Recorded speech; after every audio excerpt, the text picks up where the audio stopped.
नमस्कार। दिव्यांगजन घर बैठे कराए निःशुल्क यूडीआईडी कार्ड का पंजीकरण। स्वदेश संवाद लखनऊ। अब सभी दिव्यांगजनों के लिए भारत सरकार के दिव्यांगजन सशक्तिकरण विभाग द्वारा जारी यूडीआईडी कार्ड होना आवश्यक हो गया है। दिव्यांगजनों को भारत सरकार द्वारा मिलने वाली सभी सुविधाओं के लिए यह कार्ड आवश्यक होगा तथा पूरे भारत में मान्य होगा। साथ ही इस कार्ड के होने पर दिव्यांगता के प्रमाण हेतु किसी और कार्ड या प्रमाण पत्र की आवश्यकता नहीं होगी। साथ इस कार्ड के पंजीकरण के बाद सरकार दिव्यांगता बार दिव्यांगजनों की सही जनसंख्या, आर्थिक एवं शैक्षणिक स्थिति का पता भी लगा पाएगी। यदि कोई व्यक्ति अपना दिव्यांग प्रमाण पत्र बनवाना चाहता है तो उसको पहले यूडीआईडी कार्ड पंजीकरण करना अनिवार्य होगा।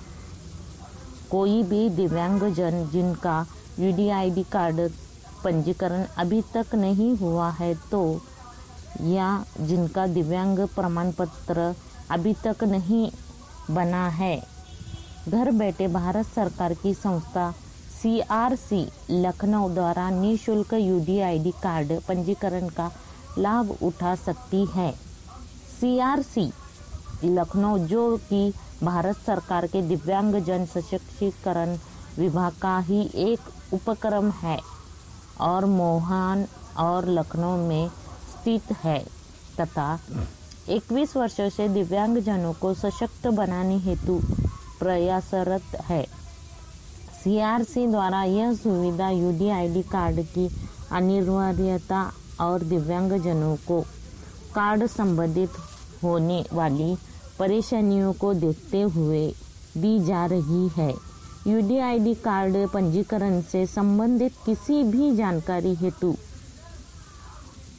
9456380934 या 7839456178 पर संपर्क कर सकते हैं। धन्यवाद। शाबाश रवि, शाबाश रवि। 80% दिव्यांग बालक ने कल घोषित दिव्यांग बालकों के उच्च माध्यमिक बोर्ड परीक्षा 2022 के परिणाम में 100% अंक लाकर साबित कर दिया है कि दौड़ने के लिए पैरों की जरूरत नहीं होती, बुलंद हौसले से भी इंसान उड़ सकता है। छात्र रवि कुमार मीना पुत्र श्री फैलीराम मीना राजकीय उच्च माध्यमिक विद्यालय गंडरावा दौसा को होम बेस शिक्षा से सत्र 2009-10 में जोड़ा गया। छात्र पैरों से चलने में पूरी तरह असमर्थ है, लेकिन कहते हैं ना कि हिम्मत मर्दा मदद खुदा। एक बार राह दिखाने के बाद रवि कुमार ने पीछे मुड़कर नहीं देखा और कल घोषित परीक्षा परिणामों में छात्र राजस्थान में सर्वाधिक अंक प्राप्त करने वाला शुमार है। कक्षा 10वीं में 84% अंकों के बाद इस वर्ष कक्षा 12वीं में 100% अंक अर्जित कर कीर्तिमान स्थापित कर दिया है। कक्षा 10 में छात्र गिरी शर्मा के सर्वोच्च अंक प्राप्त करने के बाद दौसा के गौरव में रवि मीना ने 4 चांद लगा दिए हैं। विभाग द्वारा छात्र को समय समय पर प्रोत्साहित किया गया। ट्राईसाइकिल, परिवहन भत्ता, एस्कॉर्ट भत्ता भी प्रदान किया गया। छात्र के पिता कृषि और मां गृहिणी का कार्य करते हैं। हम छात्र के उज्जवल भविष्य की कामना करते हैं। जिला शिक्षा कार्यालय की ओर से छात्र रवि, उसके माता पिता, विद्यालय के प्रधान आचार्य सहित समस्त स्टाफ को बहुत बहुत बधाई, बहुत बहुत बधाई। RPSC Shashank forum .Dausa. धन्यवाद।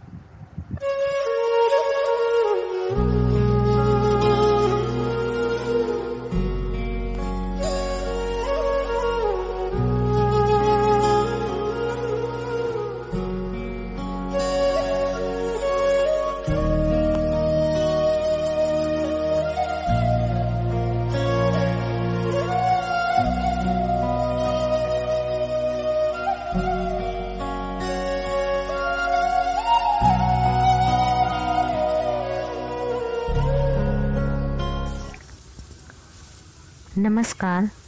रेलवे में 1 लाख पदों पर जुलाई से भर्ती की परीक्षा। ही जॉब्स। नई दिल्ली, हिंदुस्तान ब्यूरो। प्रधानमंत्री नरेंद्र मोदी के 1.5 साल में 10 लाख सरकारी नौकरियां देने की घोषणा के बाद रेलवे ने भर्ती की कवायद तेज कर दी है। भारतीय रेल में ग्रुप डी के 1 लाख पदों पर भर्ती के लिए जुलाई से देश भर में कई चरणों में परीक्षाएं शुरू होगी, जो सितंबर में समाप्त हो जाएगी। इसमें 80% से अधिक पद रेल संरक्षक वर्ग के हैं।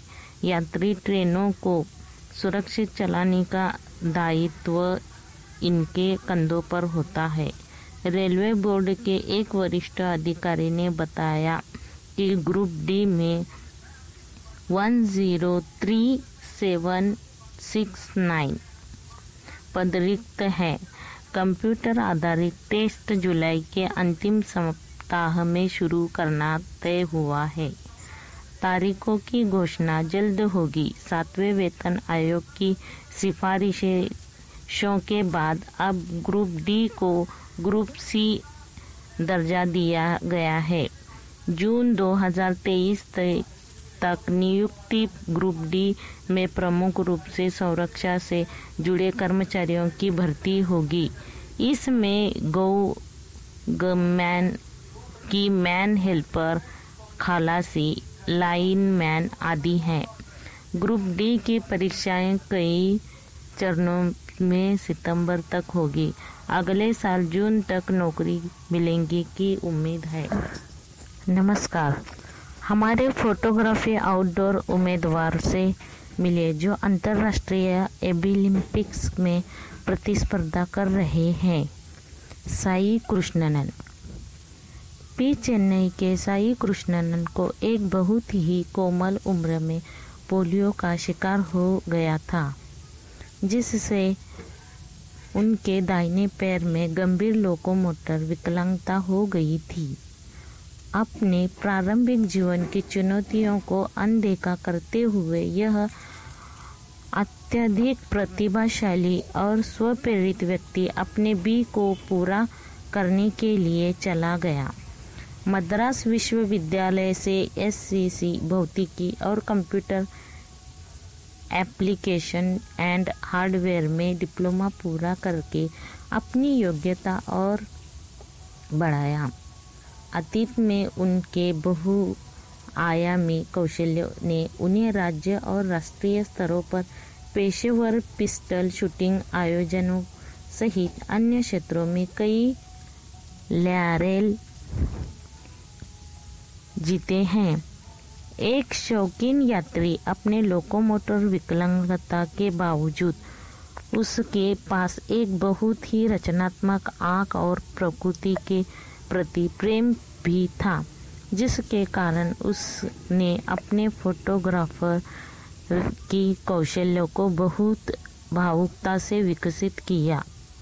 इस अद्वितीय प्रतिभा का उपयोग करते हुए उन्होंने जापान इंटरनेशनल ओलंपिक्स 2007 में रजत पदक जीतकर हमारे देश को गौरवान्वित किया है और अगले अंतर्राष्ट्रीय ओलंपिक्स फ्रांस 2016 में प्रशंसा प्रमाण पत्र 4 स्थान जीतकर इसका अनुसरण किया है। वह अब इस बार अपने शुरुआती पदक के रंग को वर्ण में बदलने का लक्ष्य बना रहे हैं, ताकि वर्षों में अपने अधिक केंद्रीय दृष्टिकोण और अनुभव के माध्यम से 2022 में होने वाली अंतर्राष्ट्रीय ओलंपिक्स प्रतियोगिताओं में भारत को गौरवान्वित किया जा सके। धन्यवाद।